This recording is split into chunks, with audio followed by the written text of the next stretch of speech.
სავარაუდოდ მამაკაცი უკვე დააკავებულია, ხოლო რაც შეეხება დეტალებს, ჩვენთვის როგორც ცნობილია ამ ფაქტის დროს სახლში იმყოფებოდა მათი არასრულწლოვანი შვილი და აგრეთვე დაშავებულის დედა. ქალი თბილისის ერთ-ერთ კლინიკაში დილით შეიყვანეს და ჩვენი ინფორმაციით მას ზუსტად ამ წუთებში უტარდება ოპერაცია. როგორც შენც აღნიშნე, ჩვენ არ ვახდენთ ამ ადამიანების სახელებისა და გვარების ვინაობის იდენტიფიცირებას ოჯახის ინტერესებიდან და თხოვნიდან გამომდინარე, ხოლო ერთადერთი რაც შეიძლება ითქვას არის ის, რომ ქალს აქვს მრავლობითი დაზიანება.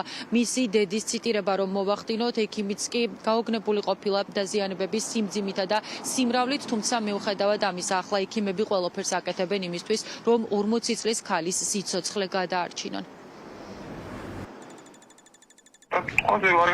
კლინიკიდან წამოვედი. კი ბატონო, თქვენთან სახლში არიან მოსულები? პატრულია კი. ჩემი შვილი იმდენი ჭრილობა აქვს, საერთოდ ადგილი არ აქვს დატოვებული. ამდენი ჭრილობით არავინ და შემოუყვანია თუ წარმოიდგინეთ რა რომ მედაკით მიშველე და ეს არ მიშვებს ოთახში და ჩემი შვილი სისხლი ფანტანივით დასკავდა.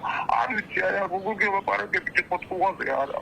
თქვენ შეესწარით ამ ფაქტს, სახლში იყავით ხო? მაშინ რომ გავიდე გამოვედი საერთოდ ჩემი შვილი გამოვარდა და როგორც იქნა მამამისი დაიჭირა გამოათრია აკეთრა შესულიყავი და მისთვის მიმეხედა დირექტორია დაგვე უკვე გადმოათრია მერე ძმები დათმევდა სავარაუდოდ საწოლიდან დაწოლილი იყო ბავშვი ლოგიში და გადმოათრია ქვემოთ და მუცელზე იწვა და ძმების მოათრია ეთყობა გარებაში.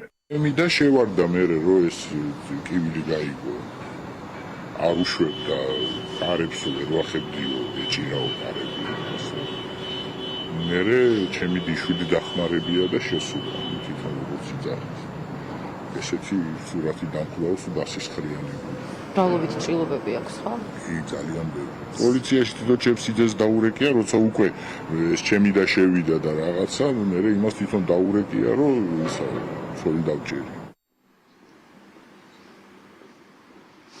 დამეტებითი ინფორმაცია და დეტალები ამ დროისათვის არ ვიცით, ხოლო რაც შეეხება ქალის ჯანმრთელობის მდგომარეობას, როგორც აღნიშნე, მას ზუსტად ამ წუთებში უტარდება ოპერაცია. ოპერაციის დასრულების შემდეგ გვეცდებით, რომ ექიმის კომენტარით შემოგთავაზოთ.